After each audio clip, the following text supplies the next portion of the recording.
এই কথা দুনিয়ার কোন মানুষের না, এই কথা হলো আমার আল্লাহর জবানের কথা। আর আমার আল্লাহ বলেছেন যালিকাল কিতাবু লা রাইবা ফি, আমি আল্লাহ আমার নবীর উপরে যে কোরআন নাজিল করেছি এই কোরআনের মধ্যে কোনো ভুল তো নাই, ভুলের অবকাশও নাই, ঠিক কিনা বলেন? আল্লাহর নবীর জবানে কোরআনের তেলাওয়াত শুনে কাফেরেরা কালেমা পড়ে মুসলমান হয়েছে। আর বর্তমানে কিছু নামদারি মুনাফিক মার্কা মুসলমান আছে যারা কোরআনের তেলাওয়াতকে বন্ধ করে দিতে চায়, ঠিক কিনা বলেন? সম্মানিত হাজিরিন, আল্লাহর নবী যখন কোরআনুল কারীমের তেলাওয়াত করতেন কাবার চত্বরে রাত ৩টা বাজে, মিস্টার আবু জেহেল পর্যন্ত রাত্রবেলা ঘুমাইতে পারতো না আমার নবীর কোরআন তেলাওয়াত না শুনি। আবু লাহাব ঘুমাইতে পারতো না আমার নবীর কোরআনের তেলাওয়াত না শুনে। রাত ৩টা বাজে আল্লাহর পয়গম্বর কোরআনুল কারীমের তেলাওয়াত করছেন কাবার চত্বরে। মিস্টার আবু জেহেল ঘুমায় না, ছটফট করে দেখে আবু জেহেলের স্ত্রী উম্মে জামিল সজাগ, কিন্তু আবু জেহেল ঘড়ির দিকে তাকায় আর দেখে রাত ৩টা ওভার হয়ে যাচ্ছে। তার মানে মুহাম্মদ সাল্লাল্লাহু আলাইহি সাল্লামের কোরআনে কারীমের তেলাওয়াতের শো শুরু হয়ে গেছে, আর ১-১.৫ ঘন্টা পরে শো শেষ হয়ে যাবে। আবু জেহেল মনে মনে ভাবে, হায় রে, স্ত্রী উম্মে জামিল কেন ঘুমায় না, বারবার তাকায়। উম্মে জামিলও বলে, তুমি রাত্রবেলা পালায় পালায় কোথায় যাও আমি ধরতে পারি না, আজকে রাত্রে আমিও ঘুমাবো না, দেখি তুমি রাত্রবেলা কোথায় যাও, এটা আমাকে জানতেই হবে, বুঝতেই হবে, ধরতেই হবে। আবু জেহেলের স্ত্রী উম্মে জামিল চোখ দুটা বন্ধ করে ঘুমের ভান ধরেছে, আর মিস্টার আবু জেহেল মনে করেছিল তার স্ত্রী ঘুমায় গেছে। কম্বল একটা মুড়ি দিয়ে, শীতের মধ্যে কনকনে ঠান্ডা, বাংলাদেশের ঠান্ডা না। আমরা যখন মিশরে পড়াশোনা করতাম, এখানে তো মাত্র একটা পাতলা পাঞ্জাবি, একটা চাদর, দ্যাটস এনাফ। মিশরের ঠান্ডা, আরবের ঠান্ডাগুলো মনে হয় একেবারে হাড্ডির সাথে বসে যায়, এত প্রচন্ড ঠান্ডা। মোটা মোটা কাপড় পরতাম, শীত মানত না। আবু জেহেল 2টা কম্বল পেঁচিয়ে কুপি নিয়ে ঘর থেকে বের হবেন, কেবল ঘরের দরজার সিটকালিটা খুলছে আর ঠাস করে আওয়াজ হয়েছে। আবু জেহেলের স্ত্রী চোখ খুইলা দেখে আবু জেহেল ঘর থেকে চোরের মতো বের হয়ে বেরিয়ে যাচ্ছে। পিছন থেকে এসে আবু জেহেলের স্ত্রী আবু জেহেলের জামার কালারে ধরছে, বলে, যাস কোথায়?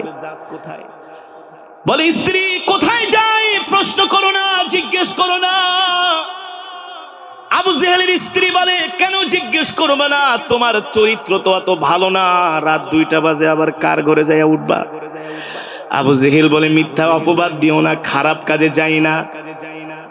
উম্মে জামিল বলে, তুই কোন ভালো কাজটায় যাও বলো, কিন্তু তাও তো বলতে পারে না, কারণ আবু জেহেল এই দিনের বেলা আইন করেছে, কেউ যদি মুহাম্মাদের কোরআন তেলাওয়াত শুনতে আসে তার জেল হবে, ঠিক কিনা বলেন? সেই নিজে আইন করেছে, সে এখন রক্ষক হইয়া কিভাবে ভক্ষকের ভূমিকায় অবতীর্ণ হয়, লজ্জায় বলতে পারে না, এই স্ত্রী মিথ্যা অপবাদ দিও না, কোনো খারাপ কাজে যাই না।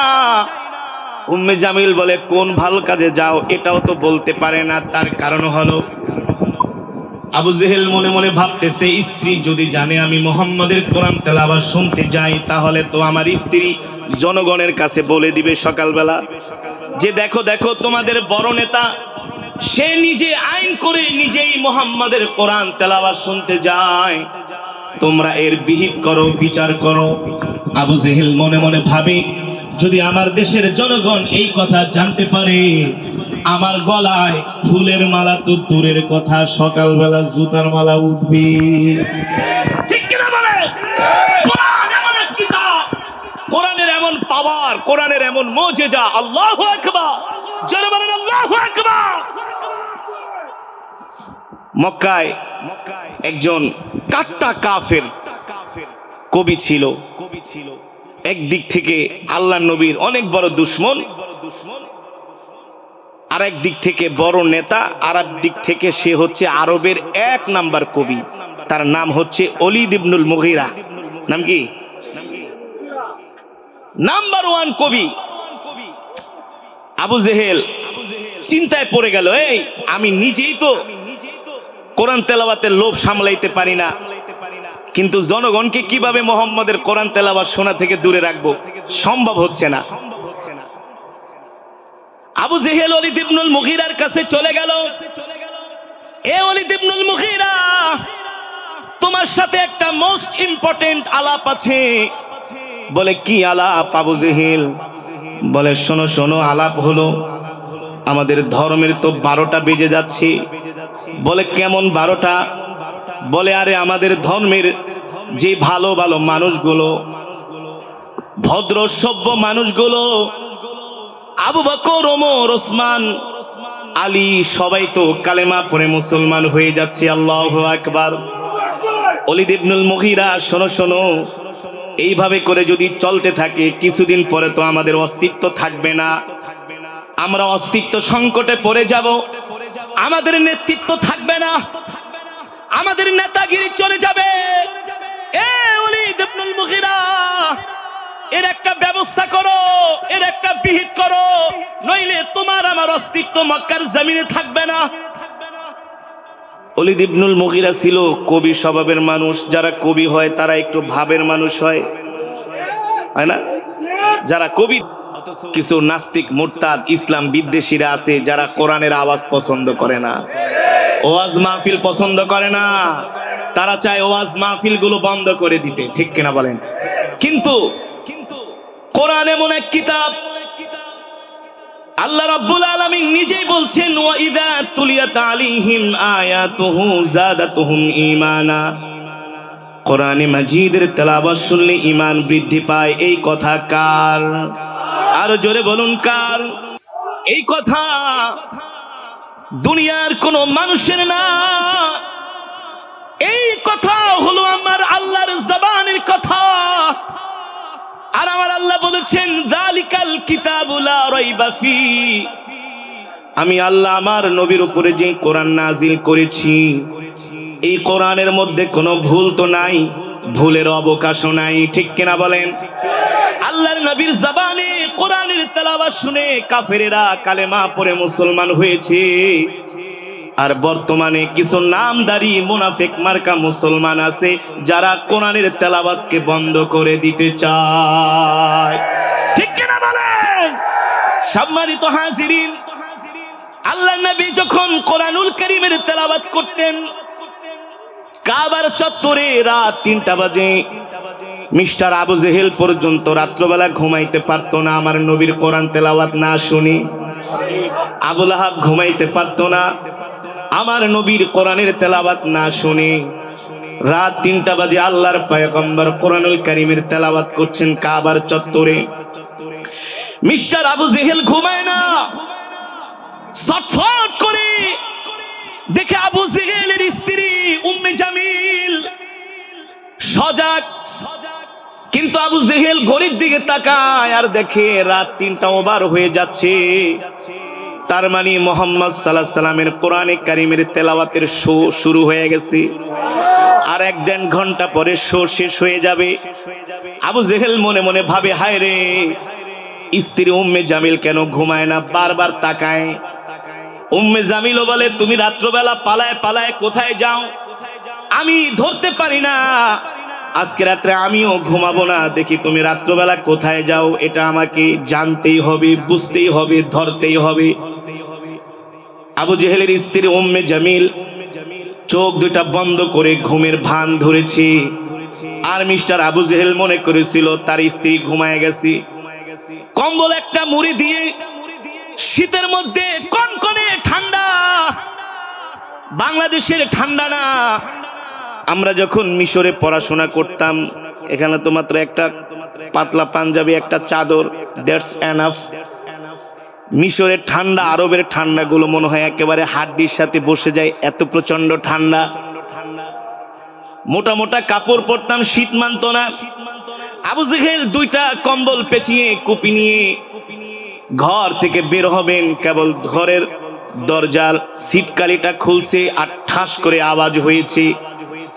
আবু জেহেলের স্ত্রী চোখ খুলে দেখে আবু জেহেল ঘর থেকে চোরের মতো বেরিয়ে যাচ্ছে।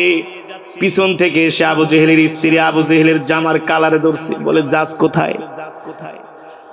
বলে স্ত্রী কোথায় যাই প্রশ্ন করো না, জিজ্ঞেস করো না।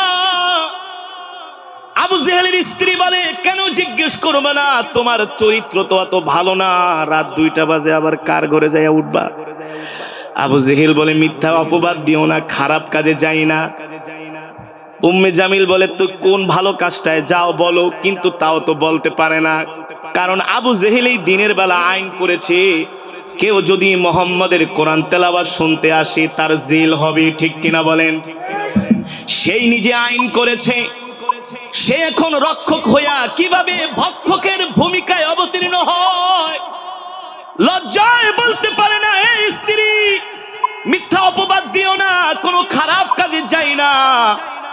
উম্মে জামিল বলে কোন ভালো কাজে যাও এটাও তো বলতে পারে না, তার কারণ হলো আবু জেহেল মনে মনে ভাবতেছে স্ত্রী যদি জানে আমি মুহাম্মাদের কোরআন তেলাওয়াত শুনতে যাই, তাহলে তো আমার স্ত্রী জনগণের কাছে বলে দিবে সকালবেলা যে দেখো দেখো তোমাদের বড় নেতা সে নিজে আইন করে নিজেই মুহাম্মাদের কোরআন তেলাওয়াত শুনতে যায়, তোমরা এর বিহিত করো, বিচার করো।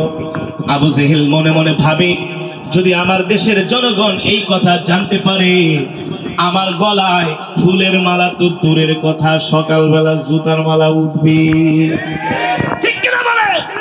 কোরআন এমন এক কিতাব, কোরআনের এমন পাওয়ার, কোরআনের এমন মুজিজা। আল্লাহু আকবার, জোরে বলেন আল্লাহু আকবার।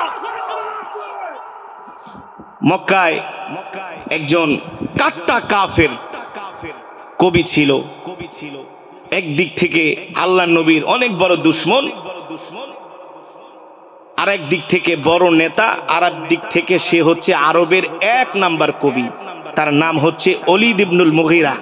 নাম কি? নাম্বার 1 কবি। আবু জেহেল চিন্তায় পড়ে গেল, এই আমি নিজেই তো কোরআন তেলাওয়াতের লোভ সামলাইতে পারি না, কিন্তু জনগণকে কিভাবে মুহাম্মাদের কোরআন তেলাওয়াত শোনা থেকে দূরে রাখবো, সম্ভব হচ্ছে না। আবু জেহেল ওলীদ ইবনুল মুগীরার কাছে চলে গেল, এ ওলীদ ইবনুল মুগীরা তোমার সাথে একটা মোস্ট ইম্পর্টেন্ট আলাপ আছে। বলে কি আলাপ আবু জেহেল? বলে শোনো শোনো, আলাপ হলো আমাদের ধর্মের তো 12টা বেজে যাচ্ছে। বলে কেমন 12টা?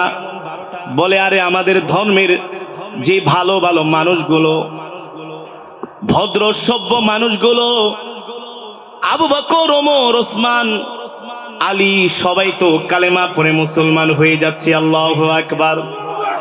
ওলীদ ইবনুল মুগীরা শোনো শোনো, এইভাবে করে যদি চলতে থাকে কিছুদিন পরে তো আমাদের অস্তিত্ব থাকবে না, আমরা অস্তিত্ব সংকটে পড়ে যাব, আমাদের নেতৃত্ব থাকবে না, আমাদের নেতাগিরি চলে যাবে।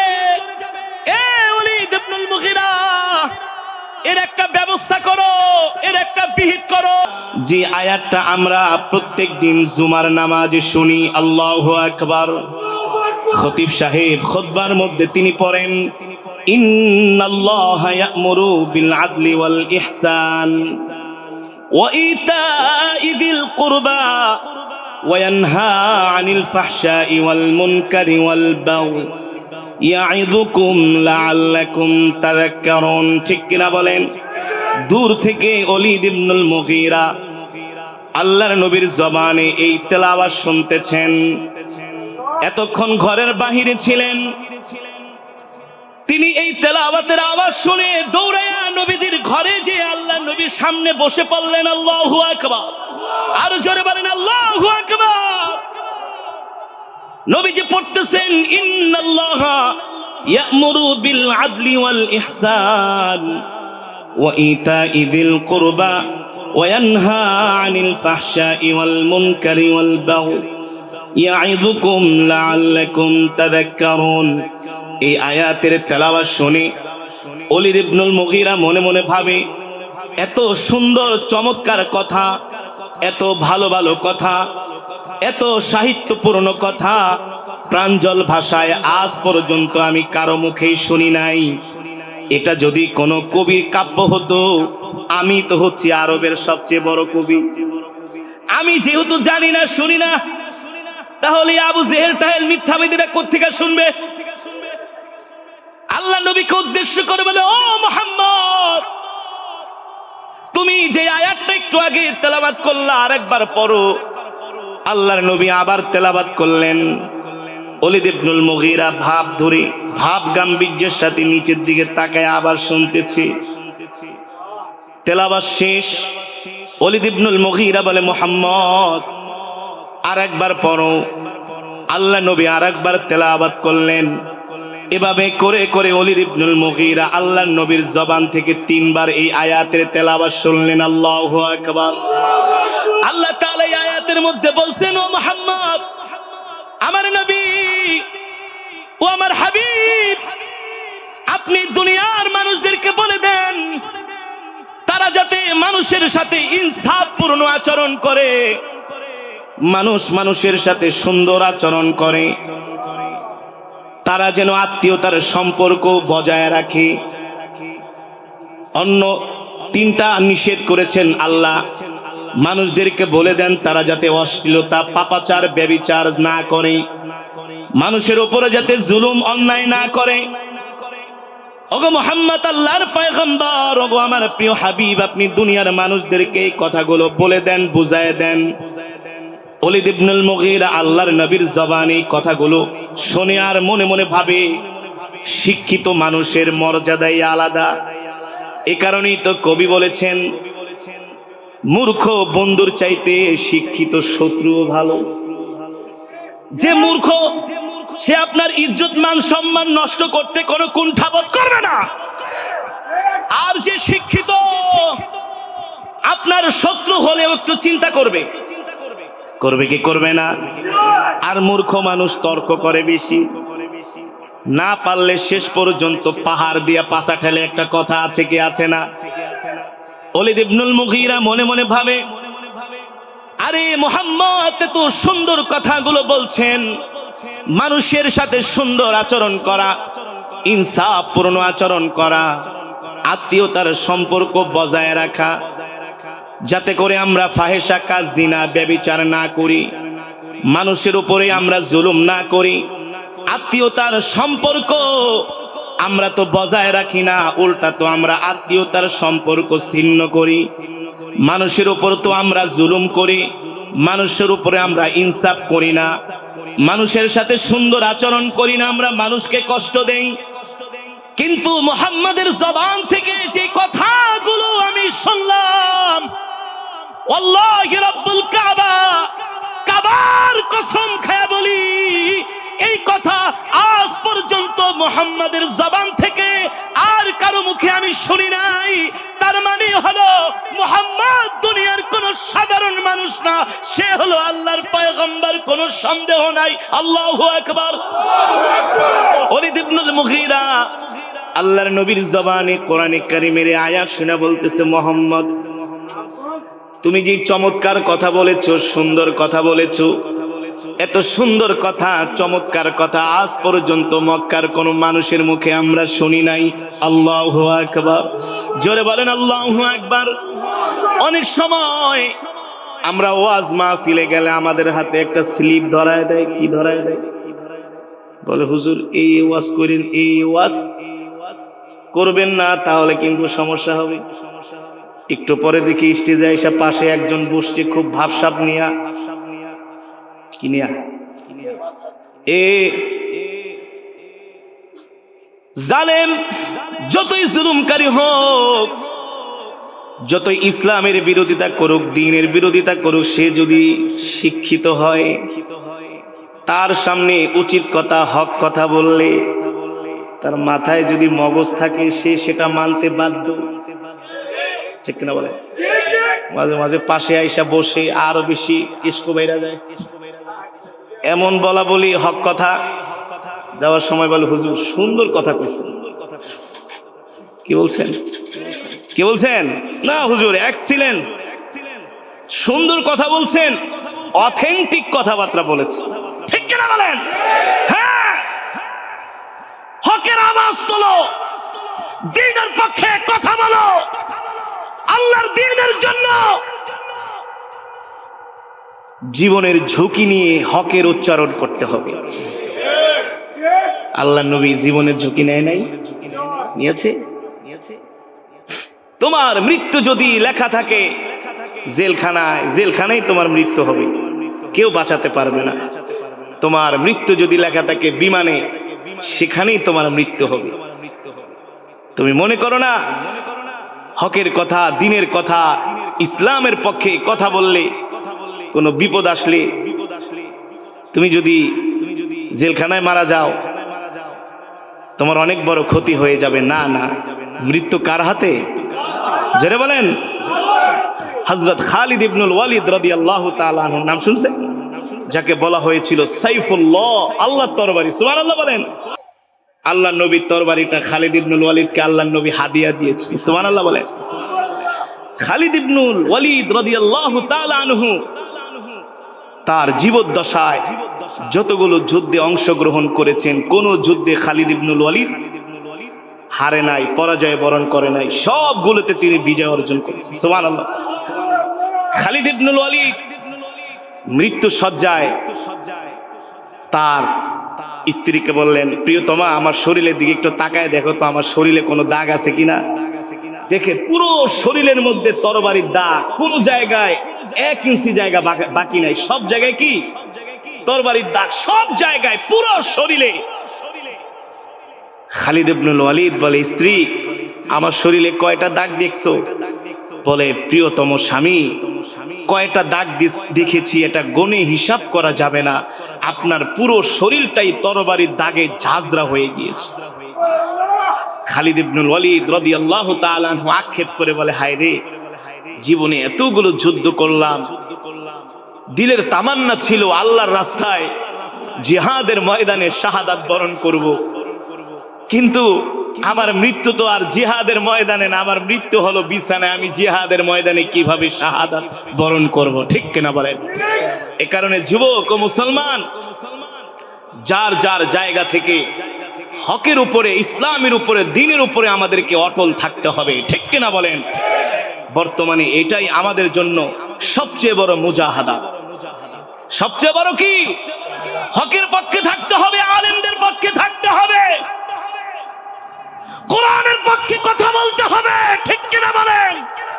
আল্লাহর জমিনে আল্লাহর দ্বীনকে প্রতিষ্ঠা করার জন্য, আল্লাহর জমিনে কোরআনের রাজকে কায়েম করার জন্য যার যার জায়গা থেকে সময় দিয়ে, মাল দিয়ে, প্রয়োজনে জান দিয়ে আমাদেরকে চেষ্টা করে যেতে হবে, দোয়া করতে হবে, আর দিলের মধ্যে তামান্না আশা রাখতে হবে, আল্লাহ তোমার জমিনে কোরআনের রাজ কায়েম করার তৌফিক দাও।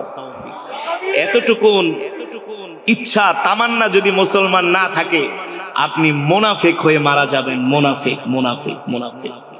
যতবার হজ ওমরা করেন না কেন, যত বড় বুজুর্গ হন না কেন, আপনার তামান্না থাকতে হবে, আকাঙ্ক্ষা থাকতে হবে, আল্লাহর জমিনে যদি আল্লাহর কোরআনের রাজ কায়েম হয়ে যেত। ঠিক কিনা বলেন? রাজ কায়েম হয়ে যেত। আমাদের কাজ হলো চেষ্টা করা, দোয়া করা, মেহনত করা, যাতে মানুষগুলো ইসলামের উপরে, দ্বীনের উপরে অটল থাকে। এই যে লোকটা নিজের মাথায় নিজে পিস্তল দিয়ে গুলি করে মারা গেল, এমনি এমনি মারা যায় নাই। সে কেন নিজের মাথায় নিজে গুলি করবে? এটারও রাষ্ট্রের, সমাজের ইনভেস্টিগেশন করার দরকার আছে। আছে কি আছে না? যে সমস্ত মানুষগুলো হতাশায় ভোগে, ডিপ্রেশনে ভোগে, তাদেরকে দাওয়াত দিয়ে দিয়ে ইসলামের পথে, দ্বীনের পথে, কোরআনের পথে আনলে তারা কখনো নিজে আত্মহত্যা করবে না। ঠিক না বলেন?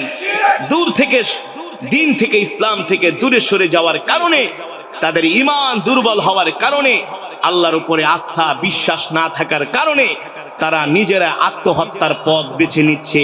আর আত্মহত্যার পথ এটা কোনো সমাধানের পথ হতে পারে? এ কারণে সম্মানিত হাজিরিন, আমরা আল্লাহর কোরআনকে আঁকড়ে ধরবো। ওয়াইদা তুলিয়াত আলাইহিম আয়াতুহু যাদাতুহুম ঈমানা, কোরআনে মাজিদের তেলাওয়াত শুনলে ঈমান বৃদ্ধি পায়। কি বৃদ্ধি পায়? এই কথা বলেছেন কে? আল্লাহ বলেছেন। দুনিয়ার কোনো মানুষের কথা নয়, আমার আল্লাহর জবানের কথা। আর আমার আল্লাহর কথা কোনোদিন মিথ্যা তো হইতেই পারে না, মিথ্যার অবকাশও নাই, ঠিক কিনা বলেন? এ কারণে আসুন আমরা কোরআন অনুযায়ী আমাদের জিন্দেগিকে গঠন করব। আমাদের পরিবার, আমাদের আত্মীয় স্বজন, আমাদের ছেলে সন্তান, তাদেরকে আমরা কোরআন শিখাবো, দ্বীন শিখাবো, ইসলাম শিখাবো। সেই আদলে সেইভাবে আমরা আমাদের সন্তান পরিবারকে গড়ে তুলবো ইনশাআল্লাহ। অনেক করছি হযরত, এই আমি অনেক করেছি, এত তেলাওয়াত কোথাও করে না।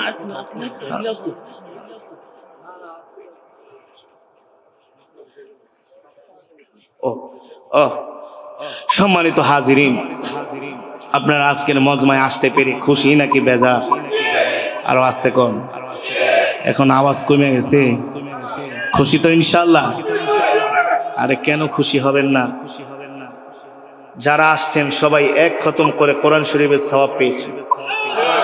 কয় খতম? কোন সন্দেহ আছে? সাহাবী হযরত আবু সাঈদ আল খুদরি রাদিয়াল্লাহু তাআলা আনহু থেকে হাদিসটি বর্ণিত। নবীজি বলেছেন, এই বসে, মোটামুটি করে একজন উঠবে না।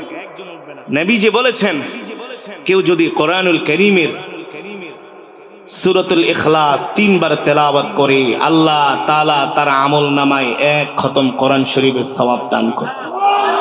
তাহলে আমরা সবাই এক খতম কোরআন শরীফের সওয়াব পেয়েছি।